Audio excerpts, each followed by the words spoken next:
What's up guys, this is Anime Crossover. I'm back with another episode of What If Naruto Was the Red Flash Part 3. And if you did enjoy this video, give this video a like, and if you're new to my channel and like my content, subscribe and hit the notification bell for more crossover fictions with a twist. Now let's begin this new video. Chapter 3 The Legends of the Crimson Speedster. Naruto had committed more of his leisure time to training his speed, body, and intellect since Bette's death at the hands of General Eiling to ensure that nothing like that happened again. That meant he spent more time on the cosmic treadmill, as Cisco nicknamed it, and in the training room, pushing his powers while simultaneously finishing up his college work and reading up on everything to catch up with Cisco and Dr. Wells. When Dr. Wells revealed to Naruto that he was fast enough to breach the sound barrier, he and Barry began a friendly race to determine who would finally be faster. Aside from it, nothing else happened.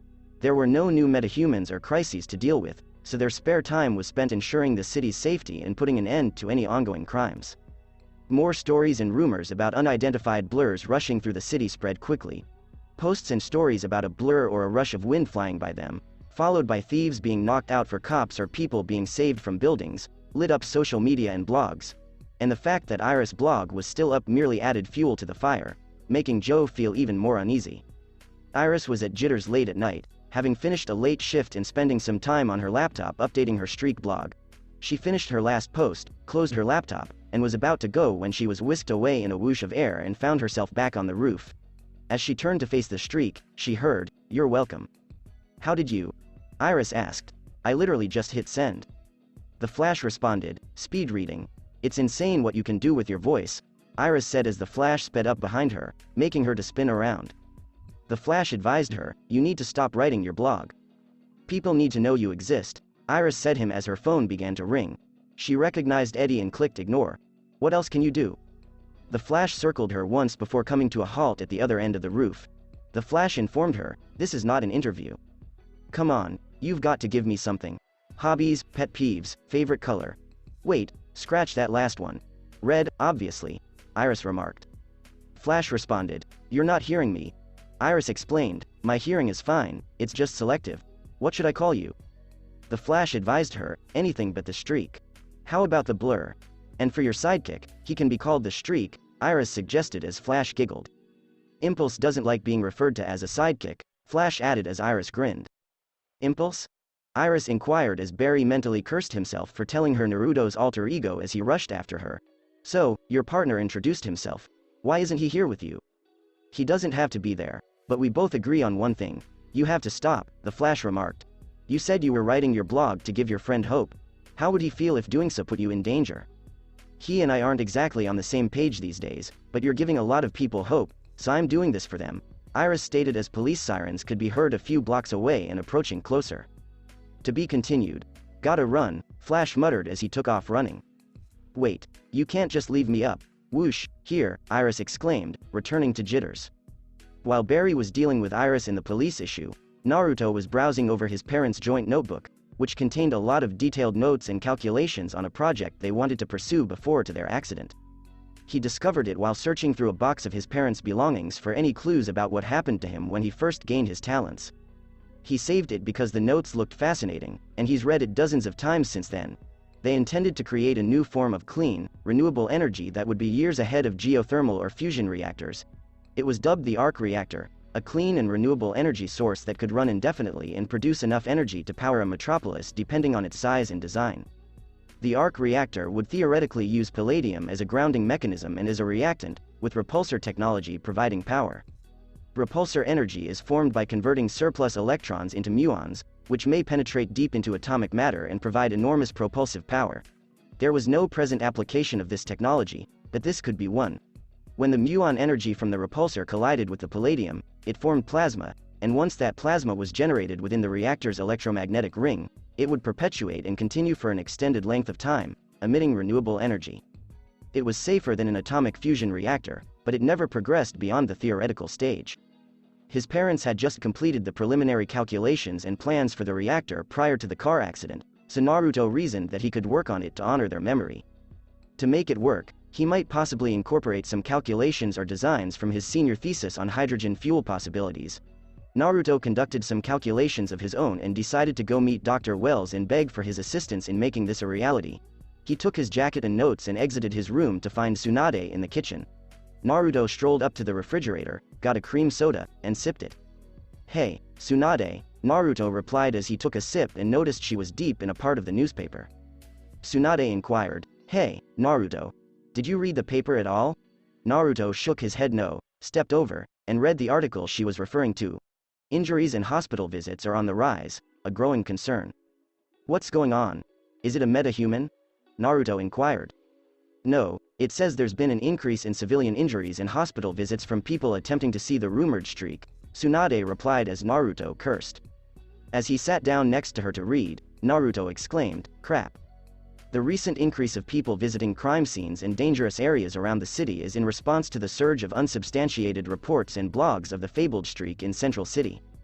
The rumored streak, as seen in amateur photos of the red and white streaks throughout the city, has fueled civilian interest in discovering if the streaks exist. The amount of information on the streaks is limited at this point, with a majority of the reports coming from the blog of one Iris West, whose blog is responsible for a majority of the civilian interests. However, this has resulted in numerous visits to the hospital of people searching for a glimpse of the streaks. The latest tally of hospital visits this past month of people trying to get a glimpse of the streaks is in the reported 100, although an exact number is hard to determine. The police have yet to issue comment on the existence of the streaks and what steps are being taken to keep the citizens of Central safe from the threats of rumors." "Ah, man. This isn't good," Naruto massaged his chin. "I know. Even some of the kids have heard rumors about the streak, and Shizune and I are doing everything we can to keep them from running out there and getting into trouble just to see you or Barry in action," Tsunade remarked, rubbing Naruto's back. "I'm sorry, I never wanted this," Naruto replied as Tsunade smiled and patted his palm. "I know, but you and Barry aren't invisible, and as long as you keep doing what you're doing, this will only be the beginning," Tsunade stated as she stood up to get a cup of coffee. "Okay, so what should I do?" Naruto questioned after Tsunade had paused for a bit. "The way I see it, there are two options. Option 1 is that you and Barry go public, and the people of Central City are aware that the Flash, Impulse, and metahumans exist in the city," Tsunade remarked after Naruto paused for a time. "While I like the idea of not having to hide from the public, I'm concerned about the public backlash if people find out about metahumans. What's the alternative?" Naruto questioned. "Option 2, Tsunade replied, you find a way to stop these rumors about the Flash. You mentioned Barry's friend, Iris, writes a blog." "Yeah, and Barry's attempts to stop her failed. I think he just likes that when Iris speaks to him as the Flash, he isn't her friend but something else," Naruto remarked as Tsunade agreed. "Ah, unrequited love. Such a classic. Well, maybe you should talk to her. Get her to understand the consequences of what she's doing," Tsunade said as she kissed him on the cheek and walked away. Naruto arose and dashed to Star Labs, where the Cortex was scheduled to meet with Dr. Wells. He strolled in just as Caitlin and Cisco were finishing their dinner. "Hey guys," Naruto remarked as they returned his greeting. Dr. Wells stated as he greeted them, "Evening, Naruto." Caitlin informed Cisco, "Check the math. Your dispersal models don't correlate." They do if you factor in seasonal fluctuations in reproduction cycles," Cisco remarked, perplexing Naruto and Dr. Wells. "What exactly are we debating?" asked Dr. Wells. As Naruto gagged, Cisco commented, "The average number of bugs Barry and Naruto swallow in a day of running." "EGH, don't want to know," Naruto said as they approached the Cortex. Dr. Wells remarked, "I look forward to seeing you accept your Nobel." They were walking into the Cortex when Naruto observed something on the ground and recognized Barry. "Barry!" Naruto exclaimed as he, Cisco, and Caitlin approached to check on him. "Barry, say something." They turned him over and noticed the severe bruising and blood on his mouth. "Ow!" Barry exclaimed as they assisted him to the gurney and Caitlin began to assist him. She stitched him up, gave him pain medication, and wrapped his right hand and forearm in a brace. 13 fractures. That's a new record, and that's just in your hand," Caitlin stated as Barry nodded. "You also have a concussion, 3 cracked ribs, and a bruised spleen. Even with your powers, you'll need a few hours to heal." Naruto inquired, "Dude, what did you hit?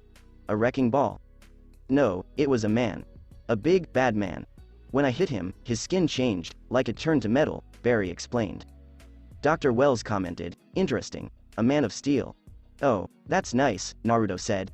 "So, you went after a metahuman alone? Dude, why didn't you call us?" Cisco inquired. "I had no idea what he was. Grunts in pain. Besides, I was off duty," Barry said to Caitlin and Naruto. As Barry stared at them, they both murmured, Cisco informed him, "You're lucky he didn't knock out your teeth. Those puppies don't grow back." "Strangely, I felt like I knew him," Barry explained. "What exactly do you mean?" Caitlin inquired. "He said something familiar, but he's going to hurt someone, so how do I fight a guy made of steel?" Barry wondered. "We'll figure something out. Tonight, you heal," Dr. Wells said as Barry nodded and lay back on the gurney to relax. Dr. Wells then proceeded to the computers, where he saw Naruto with his father's old notebook. "I recall that notebook. It was your parents' best collaborative work, after you, of course, and they had an interesting plan to design in the future. The Arc Reactor. That's what I came here to talk to you about. I was wondering if you think it's possible for something like this to work. I've read over my parents' notebook dozens of times and I have all the math and science memorized. Do you think we can make a prototype?" Naruto asked as Dr. Wells looked at the notebook. "It's possible, but these designs and calculations are incomplete," Dr. Wells said, smiling. "Then all we have to do is finish them," Naruto replied as Dr. Wells grinned and they set to work. XXXXX line break. Barry was alright the next morning, but he was still sore. He went to work while Caitlin and Cisco were off doing their own thing. Naruto attended his sole morning class before returning to Star Laboratories to work on the equations for the Arc Reactor. Dr. Wells ordered him and Naruto to report to level 540 for work. It used to be Naruto's parents' own designated floor, where Naruto's father's office was, but it was no longer in use. Naruto drank some water while looking at the whiteboard with energy and dimension estimates for a prototype arc reactor that would be built in Star Labs. The problem was that they were going over the calculations, which were driving them insane as they tried to figure out the palladium, muon calculations that would perpetuate the energy field and constantly create energy, but all of their calculations would either ensure the reactor wouldn't work or would blow up. "Son of a bitch, this is irritating," Naruto remarked as he sipped his water and chewed on his pen. "Well, Naruto, that is the nature of science," Dr. Wells said as he sipped his tea. "Yeah, I know that. I vividly recall the long nights," Naruto said, "but this is just getting ridiculous. We've only been working on it for a day, but your parents worked on it for years and only got to this point," Dr. Wells explained. "Then how long will this take us?" Naruto inquired. "Weeks, months, years?" Dr. Wells asked, leading Naruto to exhale in irritation. "But don't worry, the answers will come to us. All we have to do is wait." "Maybe. You'd think that with my speed-enhanced mind, this would be easier, but it isn't. I could use a break. Maybe, there's something in my thesis that will spark an idea," Naruto stated as he finished his glass of water when they heard the computer beep, indicating that someone was in the elevator. They gazed as the computer displayed the image of Detective West on the elevator. "What's Joe doing here?" Naruto inquired. "Let's go find out," Dr. Wells stated as they approached the elevator to meet him. Detective West went out of the elevator, smiling at Dr. Wells and Naruto. "Dr. Wells, Naruto," Joe replied, as Naruto and Dr. Wells smiled and nodded. "Detective, don't worry about Barry. He's all healed up, and if you're looking for him, he should be at the police station," Dr. Wells remarked as Joe nodded.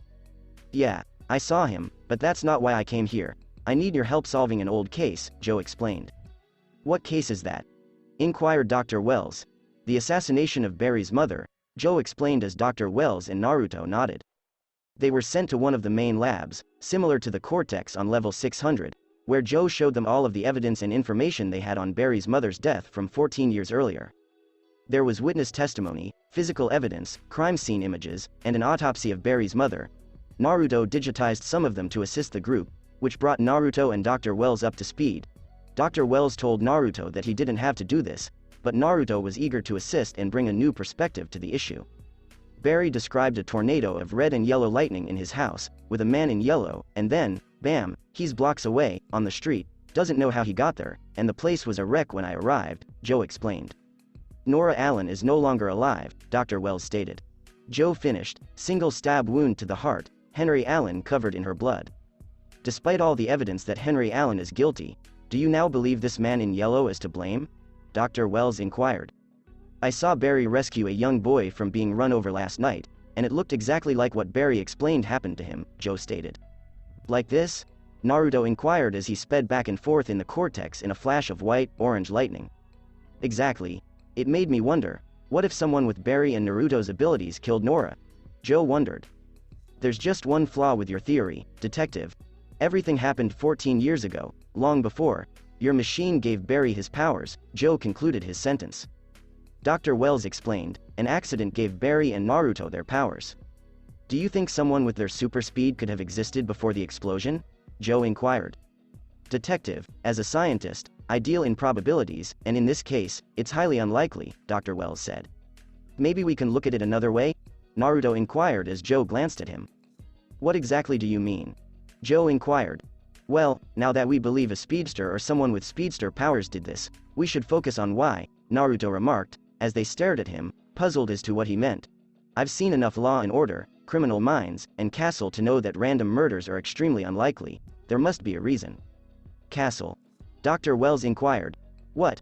It's Nathan Fillion, Captain Malcolm Reynolds can't do anything wrong, and Stana Katic is gorgeous. Naruto joked as Dr. Wells and Joe laughed. Anyway, I know their shows, but the percentage of random murders should be extremely low, especially given that this guy may have powers. So, if he's out there, why kill Barry's mother? Why not the family next door, or in another city? Naruto has a point. The percentage of random murders isn't that high, so what would our killer's motivation be?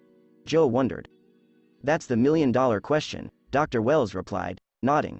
Alright, I've been doing a lot of work today, and now I need a coffee break, Naruto said as he grabbed his jacket. Joe said, yeah, hazelnut creamer and 2 sugars. Please, espresso, Dr. Wells remarked as Naruto nodded and dashed to Jitters. He stepped into the counter, where he noticed Iris putting cookies in one of the jars and conversing with the barista. Hey, Iris, Naruto remarked as he waved, and she returned the gesture. Naruto had placed his order and was waiting for it to be completed while playing with his phone to pass the time. Hey, Iris. Long time no see. Naruto heard as he and Iris looked up to see a large, muscle-bound man enter in. He seemed to recognize her by the way he spoke. I have to say, Iris, you look incredible. Naruto watched how he walked and talked and knew he was either a pretentious asshole or a muscle-head jock. Thank you, Tony. You too, Iris said, shocked and annoyed to see him. Oh, yeah.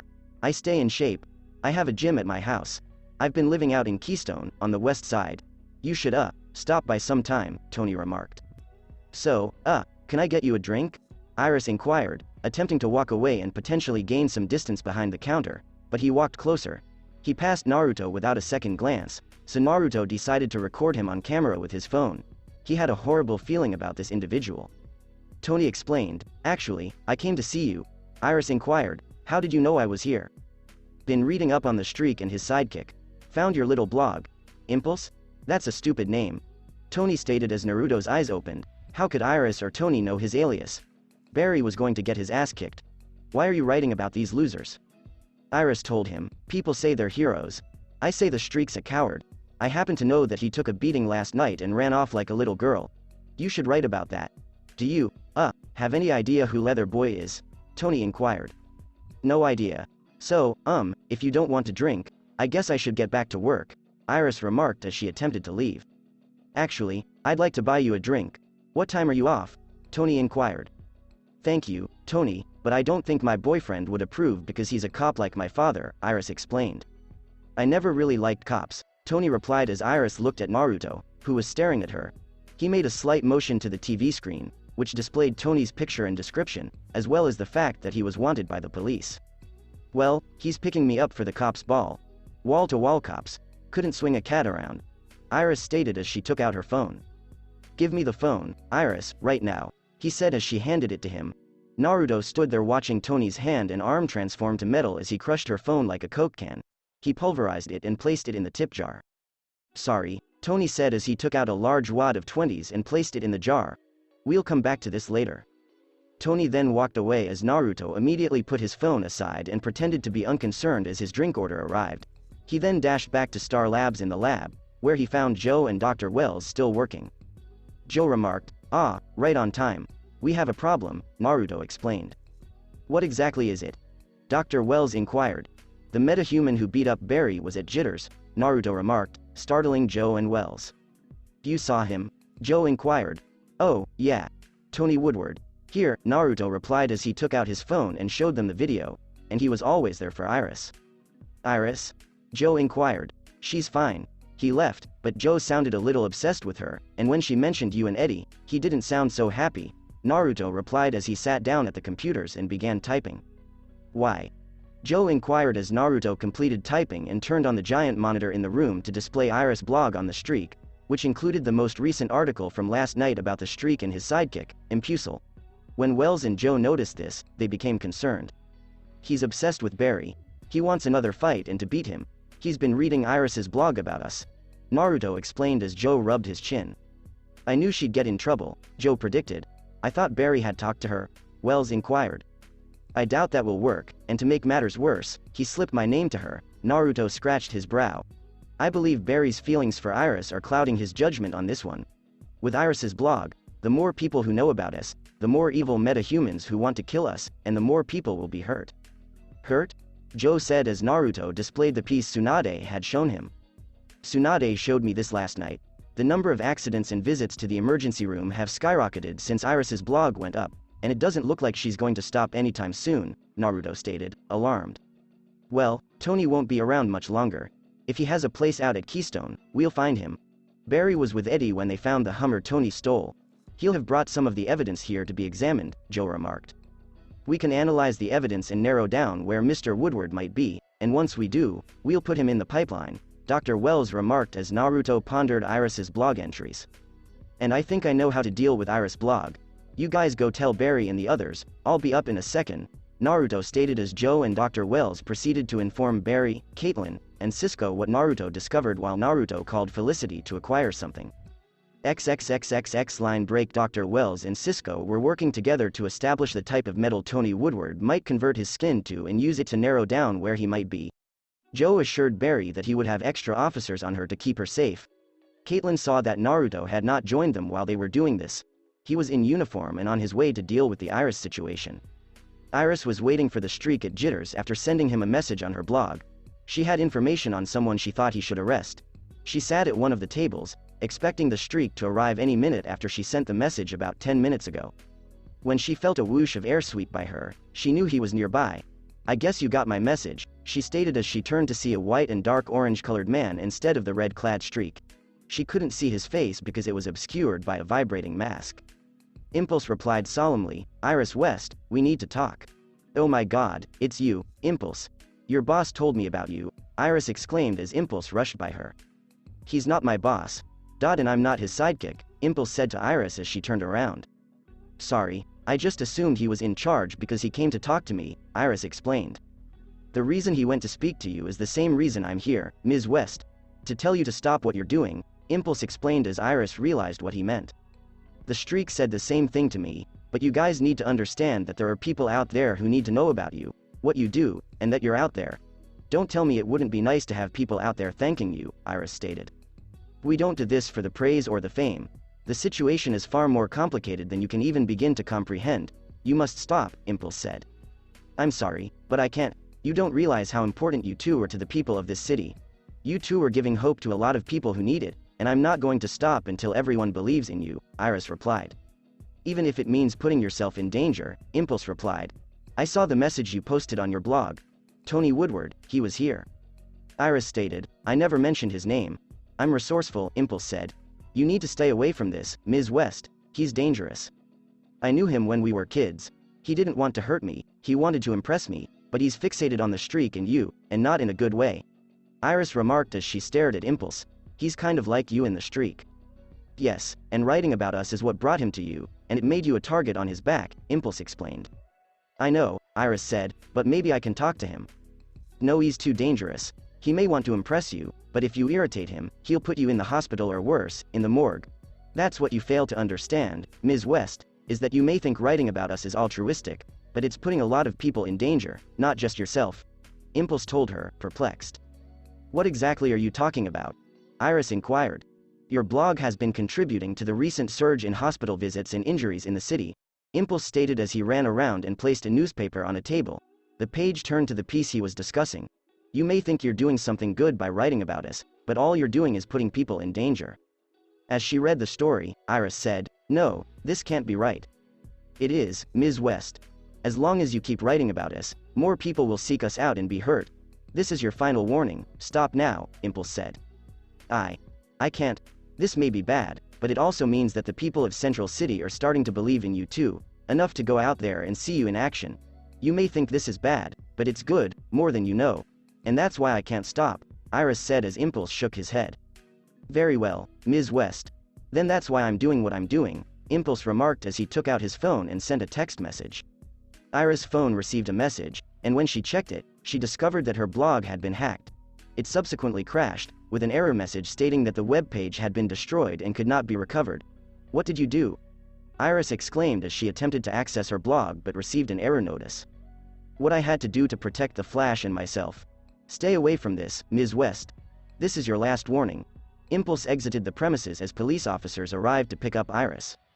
Naruto was sprinting through the city, feeling slightly guilty for what he had done to Iris but also happy and glad. He thought that by taking down Iris' blog as a result of Felicity's hacking code, it would reduce civilian interest in the Flash and Impulse and the number of people who went out to watch them in action. They wouldn't know where to go if there wasn't a blog reporting on their acts, and the police were not going to announce that two strangers with powers were solving all of the city's crimes. When Naruto's communication system beeped, he was rushing by his school. Naruto responded, "Naruto, here." "Naruto, this is Caitlin, and we discovered where Tony Woodward might be staying," Caitlin added. "Oh, that's good. So, did Joe send the CCPD?" Naruto inquired. "That's the bad news. Barry fled before we could stop him, and he turned off his comm," Cisco explained as Naruto nodded. "Alright, I'm on my way to back him up. Where am I going?" Naruto inquired. "The old, defunct Keystone Ironworks. I'm sending the address to your goggles," Cisco remarked as Naruto got the address and sped there. He walked in to find the place in shambles and no sign of Tony. Naruto approached the tilted metal shelves and noticed Barry. Barry, talk to me. Say something," Naruto exclaimed as he snatched Barry from beneath him. "Everything hurts." Barry sighed as Naruto exhaled a sigh of relief. "This is why having a partner helps," Naruto stated as he grabbed Barry and hurried back to Star Labs, but not before pulling the fire alarm to alert the authorities. Caitlin assisted Barry in getting on the gurney. They informed Dr. Wells and Joe of Tony's condition and that Barry was well. He also informed them that he had taken care of the Iris matter. "What were you thinking? What were you thinking? I told you we'd find a way to beat Mr. Woodward," Dr. Wells chastised Barry. Barry said, "I'll heal." "You can't heal if you're not alive. He could have killed you," Barry explained. "I know, okay? I know. In the last 36 hours, I've had my ass handed to me twice by the guy who tortured me as a kid. I couldn't stop him then, and I can't stop him now. Even with my powers, I'm powerless against him," Barry explained. "Not necessarily, Cisco," Dr. Wells replied as Cisco brought up Tony's information. "Any material, if struck at a high enough velocity, can be compromised. We ran an analysis on the metal in Tony's footprint, and based on its density and atomic structure, you could do some serious damage if you impact it at just the right angle at just the right speed," Cisco added. Naruto inquired, "How fast would Barry need to go?" "You'd have to hit him at about Mach 1.1, factoring in the metal's tensile strength, estimated dermal thickness, atmosphere pressure, air temperature," Cisco remarked as Barry chuckled. Caitlin inquired, "You want Barry to hit something at 800 miles per hour?" Cisco corrected her, 844 miles per hour, actually. Caitlin said, "That's faster than the speed of sound." "I know. He'd make a sonic boom, which, as I previously stated, would be awesome," Cisco exclaimed, ecstatic at the prospect. "I've never gone faster than Mach 1, Barry responded. Dr. Wells informed him, "Yet. I can't believe we're even thinking about it. He'd need a straight shot from miles away," Caitlin added. "Yeah, theoretically 5.3 miles, Cisco replied. "Do it correctly, and you'll bring him down," Dr. Wells remarked. "If you do it wrong, you'll shatter every bone in your body," Caitlin warned Barry. "Look, Barry. If you're not up to it, I can take on Tony. I'm already at Mach 1, I think I can handle the Mach punch," Naruto remarked with a smile as Cisco smiled. Cisco high-fived him, saying, "Oh, that's dope. Naruto, I appreciate it, but this is my fight," Barry explained. "I know, but that's what partners are for.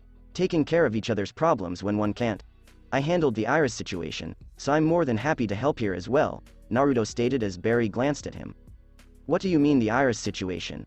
Barry inquired, his gaze fixed on Naruto. "Oh, well, I know with Iris writing the blog about the metahuman-related incidents in the city and that she was fixated on the Flash and Impulse, by the way.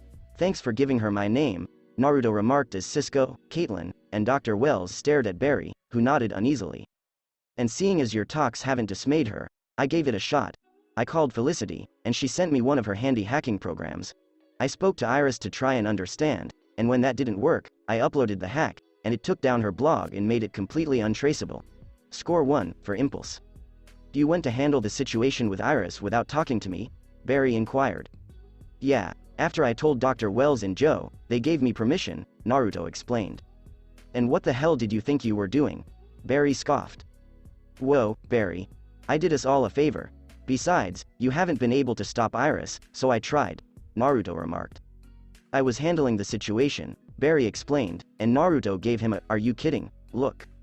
Really? Because was your late-night rendezvous the other night about handling the situation or an attempt at flirting? Naruto said as Barry shoved him in the face. I never ask you to handle the situation. When it comes to Iris, you stay out, Barry said as Cisco stepped in between them.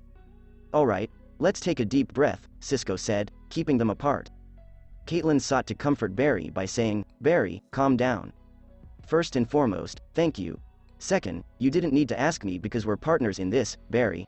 I'm not your sidekick, despite what you told Iris. Third, I was doing this to keep us safe because you can't separate your feelings for Iris to do what needed to be done, Naruto said. Barry stated, she's my best friend.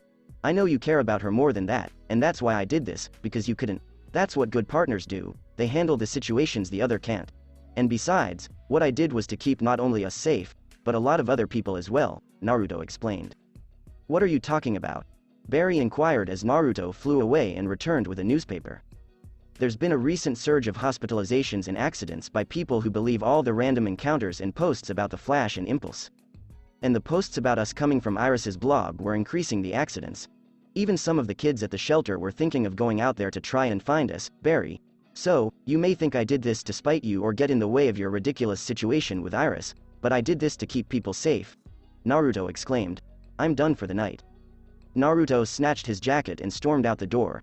Caitlin broke the awkward silence by running after Naruto to make sure he was okay. Dr. Wells looked at Barry, who huffed in frustration and moved away as Cisco exited. XXXXX line break the next morning. Barry arrived into the CCPD, feeling bad from shouting Naruto and sore from Tony kicking his ass for the second time. When Joe contacted him, he was walking through the foyer. Barry, hey bar, exclaimed Joe. Joe, I'm feeling lousy enough today, Barry muttered as Joe pulled him aside. Hold on. We got to Tony Woodward's hideout, but it was trashed, and he was long gone. What the hell happened? Joe wondered. He got the jump on me, and I thought I could stop him this time, Barry explained. Look, I know what this punk put you through, that you can't let emotion cloud your judgment. You have a partner now, and friends who can help, Joe stated as Eddie approached them. The toll booth camera caught a glimpse of Woodward. Stolen car was on its way out of town. The state police are taking over. We lost him, Eddie remarked as Barry moaned. Don't worry, Eddie. They'll catch him, Joe assured him. Eddie stated, I wanted to take this guy down. Not nearly as much as I did, Barry responded. Eddie said, let's go, Alan. Go where? Barry inquired as Eddie ascended the stairs and removed his jacket. I need to hit something to blow off some steam, Eddie explained as Barry looked at Joe as if he was insane. I don't think he meant to hit you. Go, Joe remarked as Barry grudgingly followed Eddie. Joe then left the CCPD to meet with Dr. Wells. While Naruto was at school, Barry spent the rest of the day with Eddie. When he returned to the shelter last night, he told Tsunade that he helped with the blog problem, and she pointed out that without it, the kids at the shelter had nothing to act on. It was a positive move, but she also reminded him that unless he wanted to bomb the internet in order to keep other postings and blogs on the Flash and Impulse down, he'd have to find a permanent solution. Naruto returned to Star Labs at 3 p.m. to resume working on the Arc Reactor calculations. If someone stepped into Naruto's lab, they would see papers with scrap computations and books on every related scientific concept littered over the room, as well as snack wrappers from candy bars and cup ramen. Naruto was doing the math for the estimated energy consumption of the Arc Reactor to start the reaction when he heard someone walk on a Pringles bottle. When he turned around, he noticed it was Caitlin. Caitlin questioned as she picked up the Pringles bottle, geez, how much junk food did you eat? Hey, I have a super high metabolism, and when I'm stuck on a problem, I stress eat, Naruto stated as Caitlin stepped over a bag of Doritos. Caitlin commented as she pulled some Gatorade bottles off a chair, yeah, but this amount can't be healthy, can you please clean this up? Hold on, Naruto said as he supersped around the room in a swirl of white and orange lightning, and the room was spotless and all the waste was in a black garbage bag in around 3 seconds. Finished. Did you require anything? I just wanted to check in on you because things got a little heated last night. Are you okay? Caitlin inquired. Oh, I'm fine. I was a little steamed, but nothing Shizune's homemade Boston cream cake couldn't fix, Naruto remarked as he reached for a marker. Caitlin said in an older sister tone, Naruto, hoping to persuade him to say what was on his mind. Alright. A little irritated. Sure, but I'm not going to hold a grudge like that. Naruto muttered as Caitlin whacked him on the back of the head. Ow. What was that for? Barry's going through a lot, so be gentle with him, Caitlin remarked as Naruto nodded and patted the back of his head. Okay, geez, you could have taken off your rings before you hit me, Naruto remarked, smiling at Caitlin. I'm fine, really. When Barry's ready to talk, we'll bury this. Good. So, what are you working on? Something for school? Caitlin inquired. Not exactly. It was something my parents wanted to do before they died. It's called the Arc Reactor. Next generation self-sustaining clean energy source. Years ahead of geothermal, even nuclear power. Naruto explained, as Caitlin was impressed. Caitlin inquired, really? How powerful? Well, based on some of my parents' old schematics and data, the reactor they plan to build here at Star Labs would generate more electricity than the country's largest nuclear reactor, Naruto replied, impressing Caitlin. Caitlin inquired as Naruto nodded, the Palo Verde plants in Arizona? Yup, and the largest one generates about 4,000 megawatts of electricity per day at optimal levels, while the Arc Reactor could generate twice that, enough to power Central City for 6 months, Naruto exclaimed. If only I could get it to work. Oh, you're stuck? Caitlin inquired. More like vexed by this stupid problem. The schematics and equations for the reactor were never finished, so I'm trying to fill in the gaps so I can run simulations and maybe even build a prototype. If I do that, it will reinvigorate confidence in Star Labs and people won't look at it or Dr. Wells with hatred or disdain anymore, Naruto said as Caitlin smiled. You should have Dr. Wells and Cisco look at it, Caitlin suggested. Dr. Wells is assisting me with the Arc Reactor, but maybe Cisco has some ideas, Naruto stated as the intercom beeped. Hey, Naruto. Joe's here, he wants to talk to you, Cisco remarked as Naruto approached and hit the intercom button. Naruto said, got it. Send him down. Okay, I've got some work to do, so I'll see you later, Caitlin replied as she returned upstairs. As Joe went in, Naruto opened a book on thermonuclear astrophysics to see if there was anything he had overlooked that could aid him. Hey, Naruto. Joe replied as Naruto grinned and waved. Joe looked around and noticed Naruto was preoccupied. Wow, this looks a lot like Barry's room when he was studying for his finals. Yeah, something like that. So, what's up? Is this about Iris? Naruto inquired. No, but thank you for what you did last night. I'm actually here for another reason, Joe explained. Sure, what's up? Naruto responded, putting down the book. I went for a drink with Dr. Wells, and we got to talking, and I asked a question, and he didn't answer, Joe explained as Naruto glanced at him. Was it a science question he couldn't answer? Wow, that's never happened before, Naruto responded. No, about why he moved to Central City to form Star Labs. Who's Tess Morgan? Joe inquired as Naruto nodded and ceded. Ah, I see why he didn't respond, Naruto explained as Joe glanced at him, waiting for an answer. You should sit down because this is a long story. As Naruto cracked his fingers, Joe stepped over and sat in a chair. Tess Morgan was Dr. Wells' research partner. Dot and his wife, Naruto explained as Joe nodded. Was? Joe inquired. Dot she died about 14 years ago, which is why Dr. Wells moved to Central City and founded Star Labs, Naruto explained. What do you mean? Joe inquired as Naruto coughed. Dot you know how close my parents and Dr. Wells were, Naruto continued as Joe nodded. Yeah, you said they were partners and worked together for years, Joe remarked, nodding. Yeah, but it wasn't just the three of them. Tess Morgan finished the group. He met Tess when they were in grad school and ended up working in the same lab in Maryland. The one where my parents worked. Dr. Wells said they were often married to the work as much as each other. Naruto said with fondness that Joe noticed. Joe replied as Naruto nodded, you knew her. I was born a few years after my parents first began working with Dr. Wells and Tess, and they frequently took care of me when my parents went out. Looked out for me. But I was young, barely 8 when she died, but she was always there when I needed someone, Naruto remarked with a smile. What happened? Joe inquired as Naruto coughed. Dr. Wells and Tess went on vacation after finishing a project. Some time off on the West Coast. One night, Dr. Wells lost control of the wheel and they crashed. The paramedics came but it was too late. She was gone, Naruto groaned and scratched the back of his neck. That's why Dr. Wells moved to Central City. No one knew him. And he could start over. and rebuild. Then why did your parents move here with him? Joe inquired. Dr. Wells wanted to start over, so he wouldn't be reminded of his loss, and he didn't want anyone who could remind him, but my parents told him that life never throws us more than we can take, and that just trying to forget and move past it, he was never going to be happy again. By trying to ignore what happened and what he lost, it would only hurt more. Joe smiled and patted him on the shoulder as he wiped a small tear from his left eye. That's why Dr. Wells didn't want to answer. It's a painful memory, but it's one that drove him to where he is. What exactly do you mean? Joe inquired. Dr. Wells told him that Star Labs were Tess's idea, and I believe he built this place to honor her memory, Naruto stated with a smile as Joe nodded. Thank you very much, Naruto, Joe replied as he stood up to go. Anytime, Naruto responded as he watched Joe leave before returning to work. He worked all day and then went to Big Belly Burger for dinner. When Cisco entered the room, he was at the whiteboard, eating his 20th Big Belly Buster. I just received a text from Barry. Tony took Iris, Cisco stated as they dashed to the Cortex.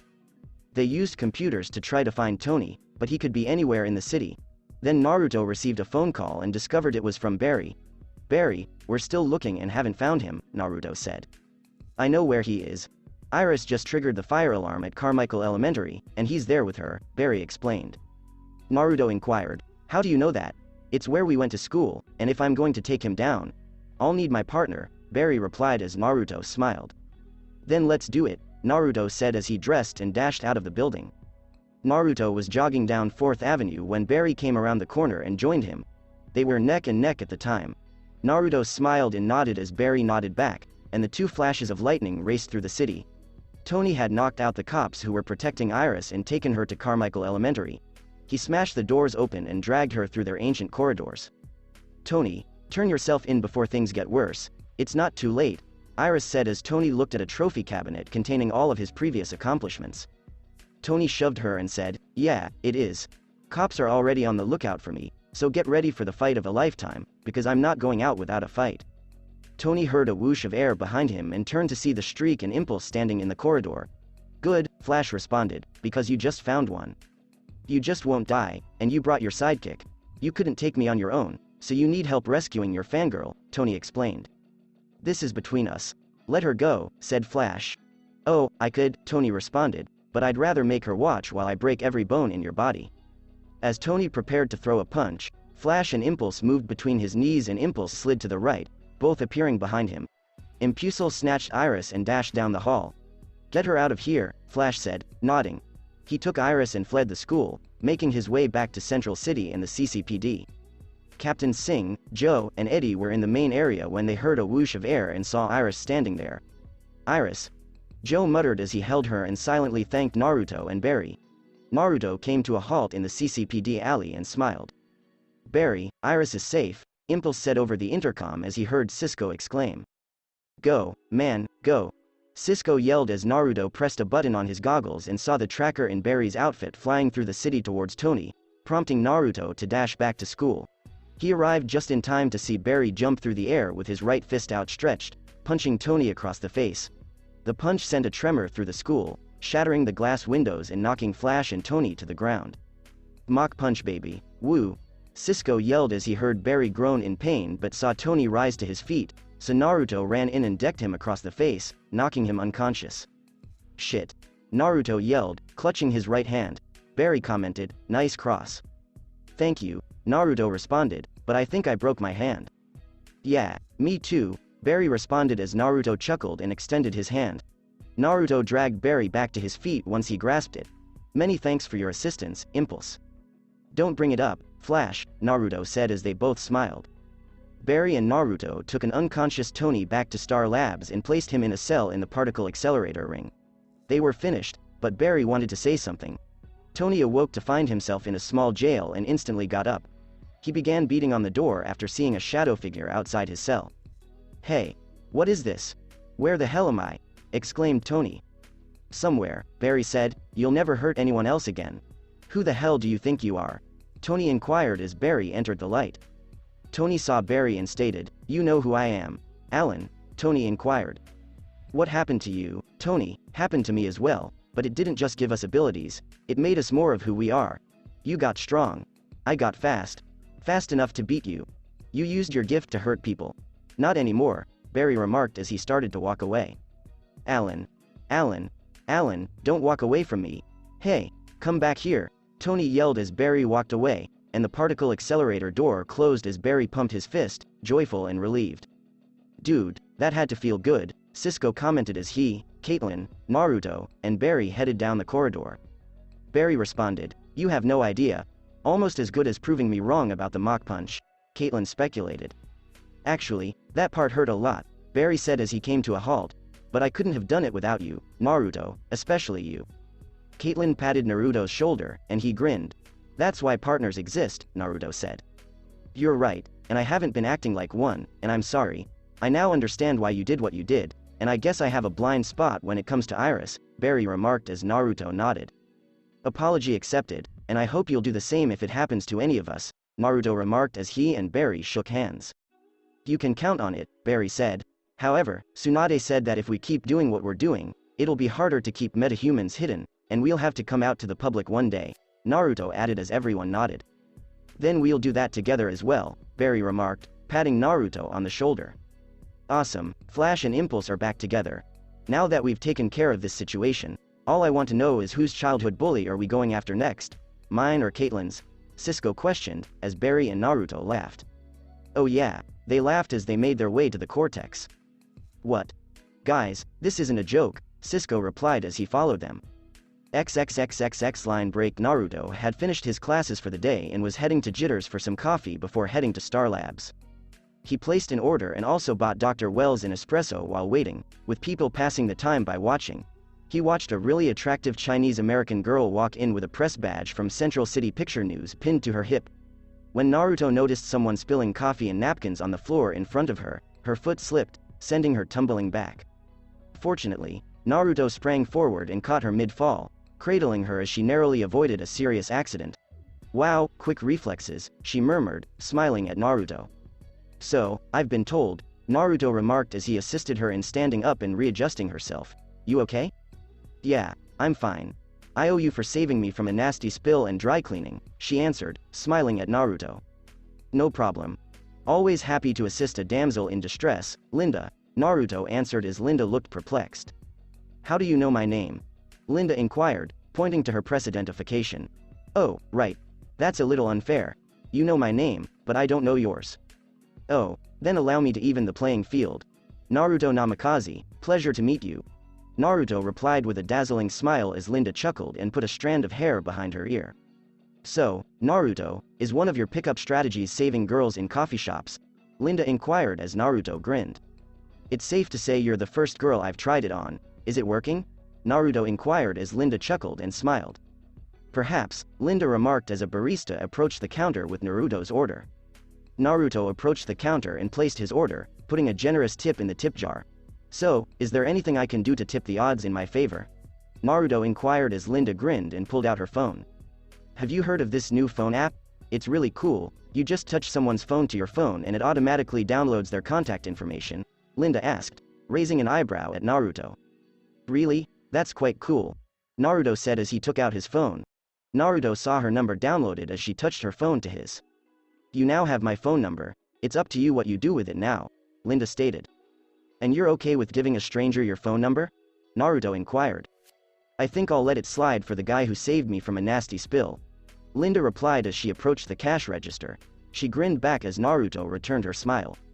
Yes. Naruto muttered to himself as he walked away.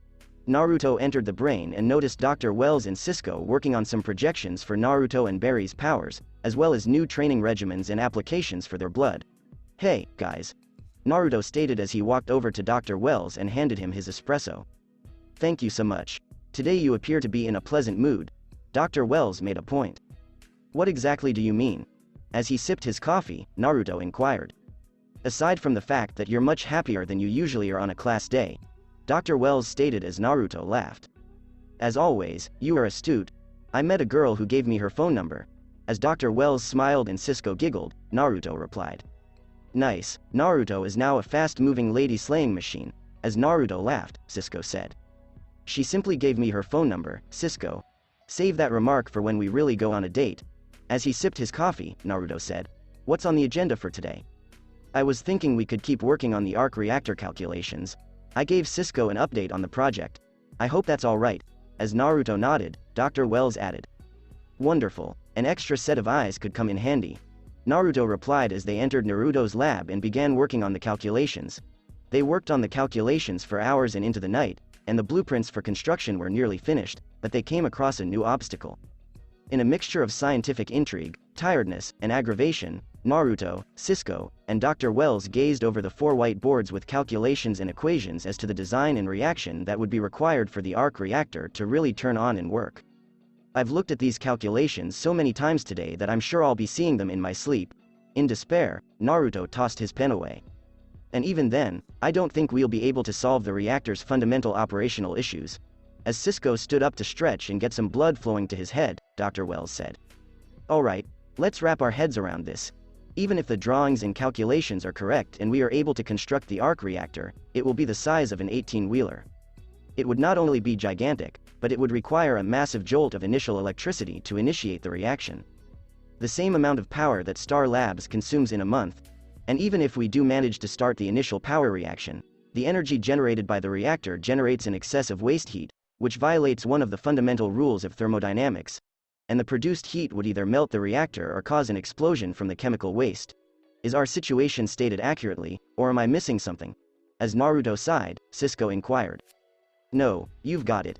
If we wanted to build this thing and get it to operate, we'd need a cooling or management system the size of Star Labs to assure it didn't blow up, destroy itself, or was a massive waste of time, effort, and money. I now understand why my parents were trapped. Naruto banged his head into the table. I'm sorry, Naruto. I know how much this meant to you. Cisco said this while patting Naruto on the back. Dr. Wells continued to examine the board before beginning to jot down figures on a spare notepad he had laying around. Would you mind filling us in, Dr. Wells? I believe there is a way to avoid the problem of generated waste energy for the Arc Reactor. I feel we can draw elements from cogeneration, which I believe you should be aware of. As he finished the calculations, Dr. Wells said. That's the idea of using waste heat or steam generated by plants as energy. Dr. Wells nodded as Naruto spoke. We can prevent degradation in extreme heat conditions by cementing the inside of the reactor ring with a cobalt tungsten resin. This would eliminate 80% of the excess heat produced by the reactor, while a small-scale modified thermoelectric device would absorb the remaining energy and assure the reactor is no longer a threat. Dr. Wells remarked as he showed them the numbers, which they reviewed, that it could work. That's brilliant. Naruto stated. I could definitely come up with something small yet powerful to exploit the temperature difference given off by the reactor. Cisco stated as they began taking notes. When Caitlin and Barry came to Star Labs to investigate what was happening on, they would encounter Cisco, Dr. Wells, and Naruto working on something. They worked throughout the day, taking breaks only to eat or use the restroom. Naruto was taking a little break by sipping soda, eating a sandwich, and checking his phone. While scrolling through his phone, checking his email, and browsing Facebook, he came on a Central City Picture news piece about the success of Central City High's football team in reaching the state finals, which was co-written by Linda Park. This is one approach to meet someone.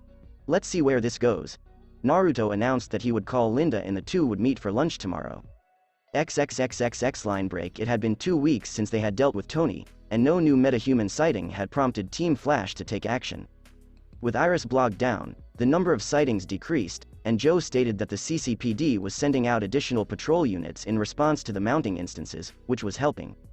Naruto and the rest of Team Flash were visiting Star Labs to review the results of a recent set of speed tests and training. And, as the recent training and tests revealed, Naruto and Barry were now roughly equal at about Mach 1.1 apiece, albeit Naruto showed symptoms of being slightly faster, which Cisco kept to himself for the time being. Caitlin was checking on Barry after the previous test to make sure he was okay, while Naruto was at the computer, running simulations on the most recent calculations he, Cisco, and Dr. Wells had developed for the Arc Reactor. Naruto watched as the computer ran through the calculations and generated a digital model of the Arc Reactor. It then constructed a simulation of the Arc Reactor's startup procedure, which Naruto eagerly watched as the reaction in the reactor ring began to generate energy.